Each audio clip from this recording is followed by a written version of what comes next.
All right. Hey, everybody, and welcome to Dr. Cece Says. So, as most of you know, it is Mental Health Awareness Month, and we are talking all things mental health, right? So, first week, we talked about two really prevalent mental health disorders, anxiety and depression. And last week, we talked about our impression management and how sometimes we are putting energy into making things look a certain way instead of making sure that they actually are that way, right? And so tonight, what I wanted to talk about is just general coping strategies that help promote good mental health. Okay, so these are strategies that either help you maintain the mental health that you have right now, or it helps you restore or improve your mental health. Okay. And when I was thinking about this, I thought about how sometimes people will ask me, why am I feeling like this? Like nothing happened to me, right? Like nothing major happened. But for some reason, I am not doing well, right? Mentally or emotionally. And so, what we have to understand is nothing like a big traumatic event has to happen. There are things that weigh on our mental well being and our emotional well being all the time, right? So, just the last 2 years, right? Just living during a pandemic, that has weighed on us in a number of ways, right? And then if you're a person of color, we know racism, prejudice, right? Like having concerns about your safety, right? Having concerns about being exploited, having concerns about not getting the same opportunities as everybody else. All of those things weigh on us emotionally, right? They weigh on us mentally. And so we have to do things on a consistent basis to help pour back into us, to help make sure that we are either maintaining or we're improving our mental health. Okay. So I want you guys to drop in the chat for me. What are some things that you can think of? Maybe it's for you, or maybe it's just things in general. But what are some things that you can think of that wear on our mental health or wear on our mental well-being daily, right? Those things that other people might think are small things. Okay. And while you all are doing that, I see I already got a couple of comments here. Hey sis, good to see you. Okay, Kevin says work. Definitely, right? So, and not, it doesn't have to be that like, oh, I hate my job, or, oh, I wish I was somewhere else. It could just be the amount of things that you have to do at work, right? It could be the amount of responsibilities that you have. Hey, Brianka. So Brianka said, family relationships, definitely, right? So, we love our folks, we love our family, we love our friends, but that doesn't mean that it doesn't come with a certain amount of stress, right?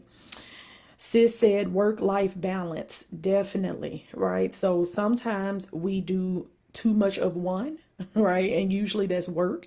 We do too much work and not enough life, the enjoyment that we get out of life. And so that can throw us off. Hey, Tammy. Tammy said raising small children. Definitely, right? I saw a meme earlier this week, and it was basically like, how do you keep these little people like healthy and safe, like for 24 hours? So sometimes just being able to keep them where they need to be. And then when you think about pouring into kids and making sure that they are exposed to amazing things and making sure that they have, the best childhood possible, like that takes a lot. Yeah. Oh, that's a good one, Brianka. Brianka said achieving, right? That can be stressful. Even though, we love our accolades, we love the fact that, we're able to achieve things, that doesn't come without stress, right? So while you all keep dropping them in there, right? While you all are doing that, I wanted to tell you about something that weighs on me and can wear at my emotional well-being or my mental well-being if I'm not careful. Okay. And that is consuming a lot of media. All right. So when we think about what happened earlier this week in Buffalo, All right. That terrible, horrible, senseless, murderous act that happened in Buffalo. When things like that happen, and unfortunately they happen way too often, especially in our country. When things like that happen, I am usually trying to consume as much of the story as I can. And that's partially because I'm trying to figure out, how did we get to this place, right? So how did, the person get to this place? How did the community get to this place? How did we as a people, we as a country get to this place? All right. And so I will consume a lot of media about it, trying to understand it. And what I find is that wears on me. That takes a lot from me, right? And a lot of people that, a lot of my health circle, my wellness circle, so my acupuncturist, my chiropractor, they will say, you have a really big heart, Christy, and so you have to be careful about how much you allow in. And the Bible tells us to guard our heart, right? And so, because I do care so deeply, and even about people that I've never met, it will wear on me when I consume a lot of that. So, when I then saw the story about the shooting at the church in California, I had to be really honest with myself and say, I can't do this right now. All right, so I'd already kind of consumed a lot of the media that was there at the time about Buffalo. I didn't have the space to also do that about the shooting in California, right? Because I knew that if I did that, I would not be who I needed to be this week for all of the many people and all of the many things and responsibilities that I had this week, right?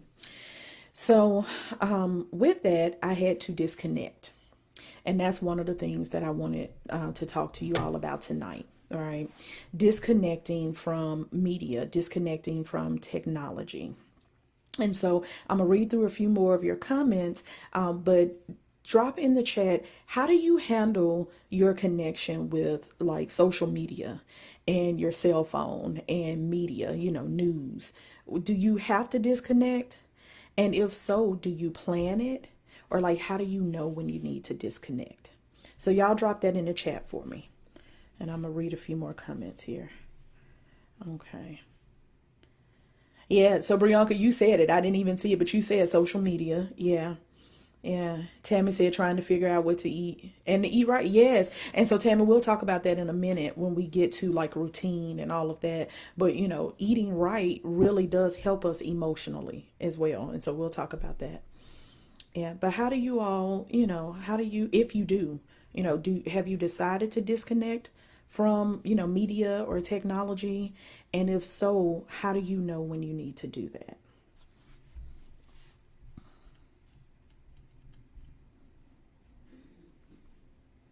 I know while I'm waiting on the comments, I know some of my friends will plan like social media fast, right? Or phone fast. And they'll say, from this time to this time, I am not engaging on my phone, or I'm not going on Facebook or Instagram, right? Or Twitter or Snapchat, right? Or TikTok. TikTok is a big one for me right now. So if I'm a fast, TikTok is one I need to fast. Yeah. Okay. Kevin says my whole phone is set up to limit notifications and information that it gives me. Definitely. Definitely. Because a lot of times, right, when we are receiving all of this, we really are limiting the space that we have for other stuff. And we'll talk about that, right? So, like, you might need your brain power to, figure out something for work, or to do something creative, or to further your business in some way. And so, if you're always pouring things in that are stressful, right, you're not going to have space for the stuff that you really want to have space for. Yeah. Okay. Brianka says, beginning of the year, my goal was to not get on social media after 2 p.m. Awesome. Awesome. And so, Brianka, I did something kind of opposite. I try to stay off of social media before a certain time in the morning, right? So I make sure that I'm not waking up and going directly for my phone. Yeah. Tammy said, I started not taking, yes, taking like the phone to bed with you. Right. Now I sit up all night, but I'm in class. Yes. So, Tammy, we are in class together, and it's okay. It's all right that we're in class. Right, Brianka said, but I joined next level and I'm off track with that. So, a lot of times it depends on what we're doing too. So, everybody knows, anybody that's been watching my lives, you all know that I'm in a speaking course right now. And so, Brianka and Tammy are also in the speaking course with me. And so, a lot of our assignments have to do with social media. But what I will do is get on to social media to do whatever I need to do for my assignment, and then I will get off. I will make sure that I don't get caught up in all of the different things that are happening on social media. So that's one way to kind of, keep us a little protected. Sis said, I have taken, yes, several social media fasts. And sis, I know that, and I am inspired by your fast. I only allow myself a certain amount of time on social media. Yes, definitely. And so, hey, Erica. So definitely we want to make sure that we understand when we're doing this and why we're doing it. And so my sister Tasha has a very good system in place for social media, and she knows why she's doing it. Right. And so for her fast from social media and from technology, those are usually scheduled. And I've seen her say, it's not a scheduled time, but I still need to do it right now. So, and we'll talk about that in a little bit, how we need to check in with ourselves to just kind of see where we are and see what we need. Yeah. Okay. So, talking about these coping strategies, I wanted to start with kind of de stressing in our environment. And so that's where, we start with kind of the social media, but there are other points that we can do as well, right? So, saying no more and setting our boundaries, right? And then making sure that we hold to those boundaries. Both of those things kind of help us keep our stress down in our environment, all right? And so anybody that knows me knows no is a whole sentence for me, right? I can say no and not have to really give you any reasoning for it, right? No is a sentence, is a noun, a verb, is all the things, right? It's a whole vibe. And that's because if I'm saying yes to everything, right, outside of me, if I'm saying yes to everything in my environment, then guess what I'm and who I'm saying no to? Myself, right? And so if I'm doing everything outside of me and not really pouring back into me, guess who's left depleted, right? Me. So no is a whole sentence, guys. Okay. With your boundaries going to be different, a little different depending on who it is. You might set really firm boundaries at work. Your boundaries with family members might be a little bit more loose, but you still need boundaries. All right. You still have to say, this is what I will accept and this is what I won't accept. And I don't have to be mad at you to set a boundary. The boundary really doesn't have anything to do with the other person, it has more so to do with you. Yeah. Hey, Glenisha. Let's see. Yes, Glenisha was saying it can be a struggle with boundaries. Definitely, right? For the most part, we all want to help. All right. And when we have those connections, family members, friends, significant others, we want to show up for these folks. And there's nothing wrong with that. But we have to make sure that we're showing up for ourselves first. Okay. Yeah. So here's the other piece to that. So if I'm saying no to some things in my environment, if I'm setting boundaries, if I am disconnecting from stressful stimuli like, media and, Facebook and Instagram and whatever else, guess what I get to do? I get to add in more pleasant things, right? So if I'm limiting the stress, then what I want to do is add in like, these helpful, healthy, enjoyable things. All right. So guys, drop in the chat for me. What are some helpful, healthy, enjoyable things that either you currently do or you want to do? All right. So, because we can have our list, we can have some goals set up. All right, and while you all are dropping that in the chat, I'll tell you a few of mine. So, and I think I've said this before. So, like coloring, adult coloring is, I'm all about it, right? I actually get excited when my husband brings me like a new coloring book and like the really fancy color pencils, right? I have recently gotten into painting miniatures. So, these little characters or little scenes or whatever, and it's so peaceful. and it's so enjoyable, right? To like and it takes a little bit, but to use like actual paint and to color something or paint something, and you look at the picture like what it's supposed to look like, and you look at what you have, and sometimes it looks exactly like it, and that's awesome. Or sometimes you are a little creative and you do something different, all right? So that is something that I have started to enjoy. Anybody that knows me knows I love to cook. And so, to get into the kitchen after a stressful day and just cook and have my music going, like that is heaven to me. All right. Okay, so I have Kevin said hashtag say yes to pleasure. Definitely. Kevin enjoys writing with a nice pen. That is so true. Anyone who knows him knows that like going to look for a pen, or like trying to buy a pen for Kevin is a whole thing, right? It's a whole journey. Sis said color, sit at the lake and read, meditate. Yes, burn a candle, listen to some jazz or classical music. Yeah, Erica said cartoons. Yes, Erica, cartoons and old TV shows. I just told someone today I will binge watch right when I have time, which is not a lot of time right now, but I will binge watch certain shows that I have enjoyed in the past. So, Ugly Betty is one that I will watch, binge watch, and I'll do the entire, all of the seasons. I do that probably twice a year. All right. And a lot of it is to see the transformation. There's some psychology stuff in there. And then it's just kind of, funny and silly. And so I will binge watch that twice a year. Living Single, I will binge watch. It's a few different shows. Recently, it was Will and Grace, right? So, like something from a long time ago, but something that I enjoyed. And so I'll enjoy it again. Yes, Erica, Golden Girls. Golden Girls. That one has gotten a little bit more emotional for me since Betty White passed. But I will binge watch Golden Girls multiple times a year. That's another good one. Yeah. So, guys, you can keep dropping them because other people will see this and it'll give them ideas of some things that they can do. And for the people catching the replay, drop yours as well. Okay. Glennie said arts and crafts, reading, listening to motivational speeches. Yeah. Going out in nature and looking at water. Glennie, I didn't know how much. I knew I loved water. I didn't know how much I loved water until recently. So I am going to try to get your friend at some point to move closer to some water. But, don't tell him. It's a secret. Yeah. All right. Kevin, you said thanks to your wife. Oh, you've seen Golden Girls. Yes, yes. So Kevin knows all of Golden Girls as well because of me. Yeah. So keep thinking about how you can decrease stress in your environment.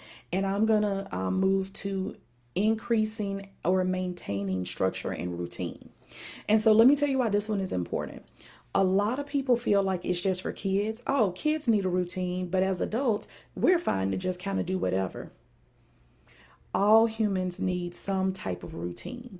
And it doesn't have to be rigid, but there's something about knowing kind of the way that your day is going to go, or knowing what your morning routine is, or having a bedtime routine, right?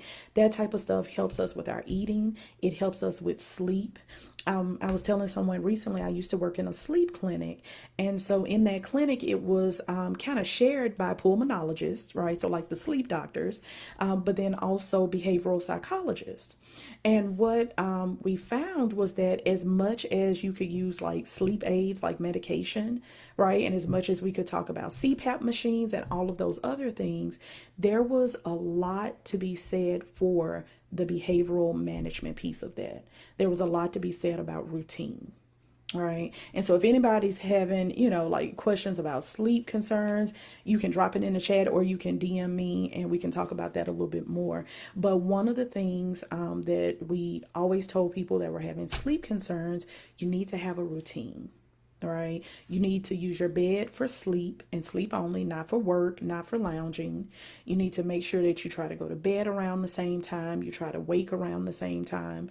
If you are really having problems going to sleep, you don't want to take naps in the day. All right. And that can be a little miserable for people who are tired because they didn't get sleep at night. But if you can kind of, push yourself towards bedtime, that'll be helpful. And one thing that no one liked to hear was about caffeine. But if you are already having sleep problems, you should really limit the amount of caffeine that you have.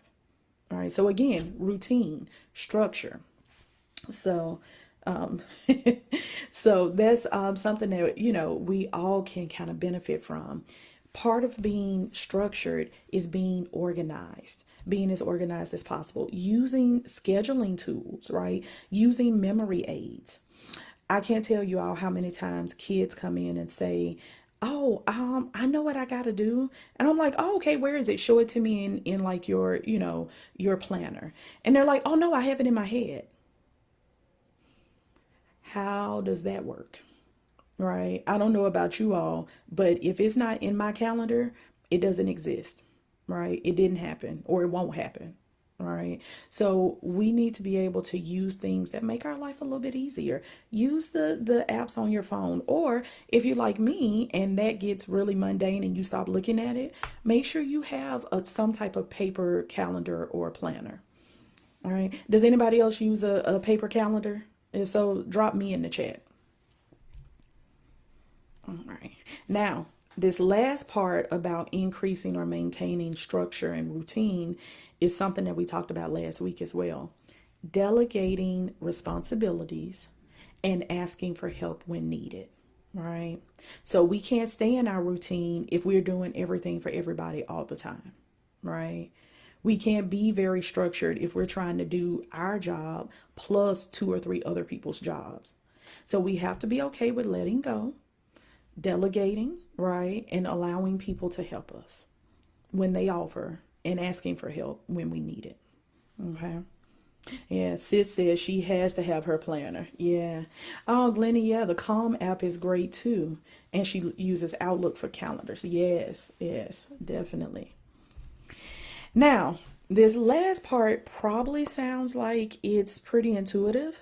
You would be surprised how many people have difficulty with it. But the last part that I wanted to talk about with coping is knowing yourself.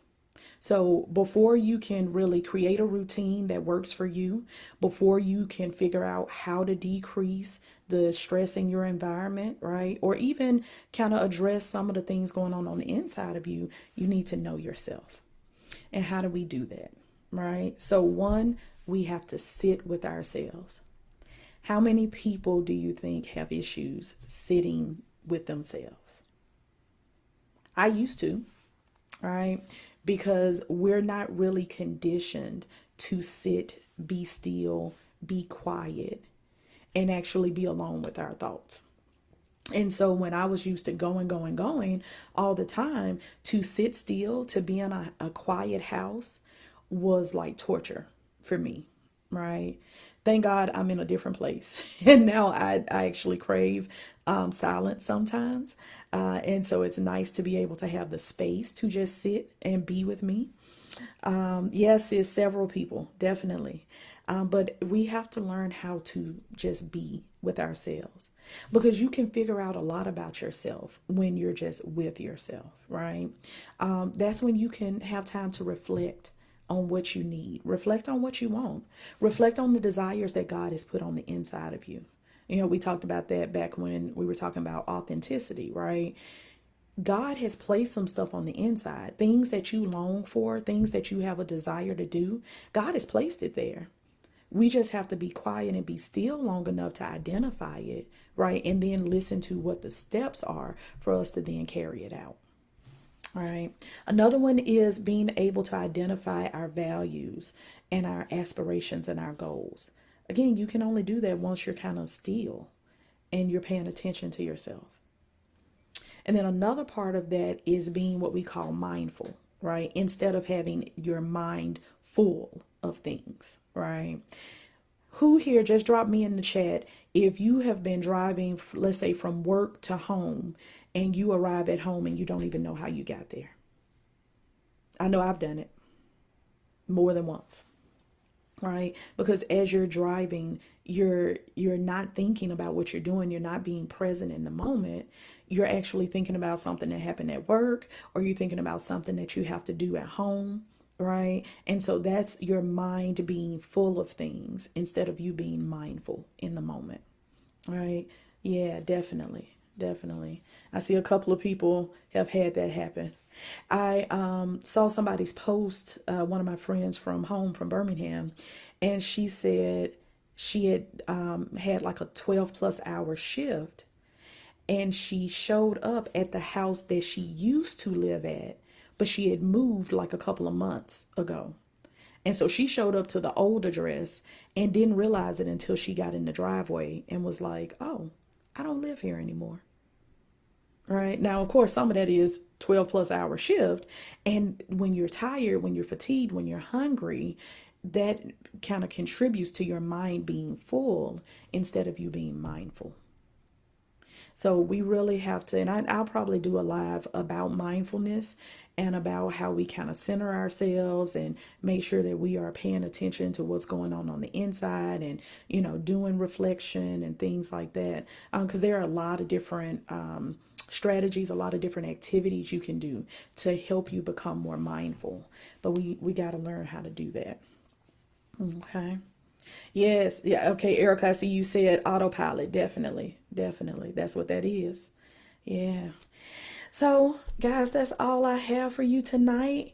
I want everybody to, be safe, be happy, be healthy, be whole. Disconnect a little bit this week from all of these different things that are coming in, right? Our world is not the best always, right? There are a lot of things happening, and it's affecting us whether we know it or not. So I, charge you guys this week to do something that's going to help restore or replenish, your good mental well-being, your good emotional well-being. All right. Until next time, next week, guys, you definitely don't want to miss. We are going to be talking about how you access mental health care, right? Mental health services. So, how do you find a therapist? What should you be looking for? What are some key terms, that'll help you find what you need? Where do you start? All right, so next week will probably be an extended one because I want you guys to come with questions, because I'm here to answer them. As you know, mental health, that's my thing. So, all right, guys, until next week, bye.